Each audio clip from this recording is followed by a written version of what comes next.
If you lived through bodybuilding in the 90s and early 2000s, you know exactly what I'm talking about.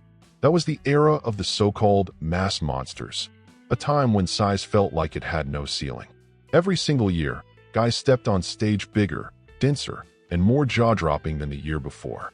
It was like the sport was constantly breaking its own records. Names like Ronnie Coleman, Dorian Yates, Marcus Rule, and Nasser El-Sanbadi completely redefined what big meant. It wasn't just about having muscle. It was about owning the stage with sheer presence, insane width, and thickness that almost didn't look human. Fans weren't just expecting aesthetics anymore. They were expecting something borderline superhuman. And in that kind of environment, you either made an instant impact or you disappeared. Right in the middle of that brutal era, a name emerged that a lot of people don't talk about as much today, but back then, he made serious noise. Orville Burke. He didn't show up as just another guy trying to find his place. He came in looking like he was forged in the same fire that produced the biggest monsters of the time. His structure stood out before he even hit a pose. From certain angles, Burke's proportions reminded people of Coleman. His width was outrageous. When he flared his lats, it looked like the stage shrank around him. No exaggeration, he seemed almost as wide as he was tall. He had that kind of physique that makes you look twice, just to confirm what you're seeing is real. So the big question is, how does someone build a body like that? Before we dive into the origin of this giant, make sure you hit that like button, because this is one of those stories that proves nobody is born ready. Everything is built. And Orville Burke's journey is the perfect example of that. Long before he became one of the widest physiques of his generation, he was just a young kid growing up in Kingston, Jamaica. Born in 1962, though some records say 1963, he was raised in a simple environment with limited resources and real financial challenges. There were no high-end gyms, no expensive supplements, no professional infrastructure around him, just pure drive. And sometimes, that's all it takes. Sports were part of his life from early on. He played soccer, ran, stayed active all the time. Physical activity wasn't just something to pass the time, it was an outlet, a way to deal with hardship and build both body and mind. That competitive fire we later saw on stage, it was already there, on the streets and makeshift fields of Jamaica. But the real turning point happened somewhere unexpected, inside a bookstore. Flipping through a book, he came across an image of Arnold Schwarzenegger, and something clicked. It wasn't just admiration, it felt personal. In that moment, he decided that was the path he wanted to follow. As a teenager, he and his friends turned pull-ups into a daily competition. After school, they'd challenge each other to see who could crank out the most reps. At first, Orville actually had narrow lats. Nothing about his back suggested he'd one day have one of the most dramatic lat spreads in bodybuilding history. But he stuck with it. Every single day. No excuses. Months went by, and what started as a game became the foundation of a legendary physique. He later said those endless pull-up sessions were crucial in building the famous V-taper that would eventually shock the bodybuilding world. With his dream locked in, Orville knew that if he wanted to grow in bodybuilding, he'd have to make a move bigger than any workout set. In the early 80s, he left Jamaica and moved to the United States. This wasn't just relocating, it was going all in on his future. He walked away from a modest reality to chase the biggest stage possible. But life in the US didn't start with sponsorships or spotlight. Burke had to grind. Through the late 80s and early 90s, he worked in security, including for Donald Trump's company. While most people were calling it a day after work, he had a second shift waiting for him. Heavy training. Very heavy. His routine was relentless. Work, train, discipline, repeat. No shortcuts. He understood that if he wanted to stand next to the best in the world, he had to live like the best, long before he actually became one. Fatigue was part of the deal. Sacrifice was simply the cost of building something extraordinary. Even while dealing with financial limitations and the challenges of being an immigrant, he never let go of the dream that started in that bookstore years earlier. Every workout reinforced his belief that he was on the right path. For him, it wasn't just about building muscle. It was about building mental toughness, proving to himself that he was capable of something bigger. And that mindset eventually started showing where it mattered most, on stage. His journey in bodybuilding wasn't built on shortcuts. It was built on steady, relentless progress. His first real test came in the 1980s, when he decided to stand next to other competitors and see where he measured up. In 1982, he placed third at the NPC New York City Championships. It might sound like just a placement, but it marked the beginning of something much bigger. For years later, in 1986, he improved to second place at the NPC New York Metro Championships. These weren't massive national titles yet, but they were clear signs of growth. Each contest wasn't just a result. It was confirmation that he was moving in the right direction. As the 1990s rolled in, something in his physique began to change dramatically. His naturally wide frame started packing on more density, more thickness, and the kind of muscle maturity that only time and consistency can produce. He wasn't just big anymore. He was becoming imposing. Every season brought a sharper, more complete version of himself. In 1996, he placed third in the heavyweight class at the NPC Nationals. The following year, he moved up to second. It was like he was knocking on the door of the pro ranks, making it clear his time was coming. Years of quiet work were finally paying off. Then in 1998, he won the NPC Nationals in the super heavyweight division, although he didn't take the overall title. Still, that victory confirmed what many had already started to realize. Orville Burke was ready for a bigger stage, and he wasted no time proving it. In 1999, he finally earned his long-awaited IFBB Pro card. At 36 years old, an age when many competitors are thinking about slowing down, Burke was just getting started. Once he turned pro, he didn't show up just to fill space in the lineup.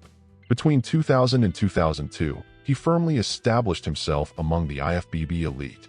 In an era dominated by some of the biggest names in bodybuilding history, he managed to earn something few ever achieve: immediate respect. In 2000, during his rookie season at the top level, he placed 10th at the Mr. Olympia, the toughest contest on the planet. He also took third at the Toronto Pro and third again at the World Pro Championships. He wasn't a prospect anymore. He was a legitimate contender. But 2001 was the year everything really took off. Burke climbed to 6th place at the Mr. Olympia, an incredible result considering the level of competition. That same year, he won the Night of Champions and the Toronto Pro, and placed second at the Arnold Classic. That was the moment the bodybuilding world realized he wasn't just competing. He was threatening the established order. At the 2001 Olympia, he finished behind only Ronnie Coleman, Jake Cutler, Kevin Levrone, Sean Ray, and Chris Cormier. That's the absolute top shelf of bodybuilding history.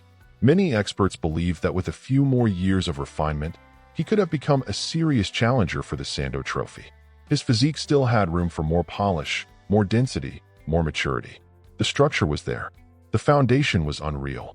And this is where we need to pause for a second and understand why so many people believed in that potential. If there was one thing that defined Orville at first glance, it was his width. His back wasn't just big, it dominated the stage. Standing around 5 feet 10 inches tall, about 1.78 meters, and competing at roughly 250 pounds, around 113 kilograms, he looked like he physically occupied more space than anyone standing next to him. When he turned around and opened up his back, the impact was instant. It wasn't just size, it was proportion. It created the illusion that his upper body expanded beyond what seemed humanly possible. But that kind of width didn't just happen by accident. Burke was always clear about one thing. The foundation was heavy work, especially rows. In his view, there was no such thing as real back development without barbell rows, T-bar rows, and heavy dumbbell rows. That's where density and thickness were built. No shortcuts, no gimmicks, just raw, fundamental movements done the hard way. Interestingly, even though he built his early width with endless pull-ups as a teenager, he admitted that during his pro years he didn't rely on chins nearly as much. Still, he gave them full credit for laying the groundwork for that dramatic V-taper. The base was built early, then refined with smarter, heavier, more strategic training.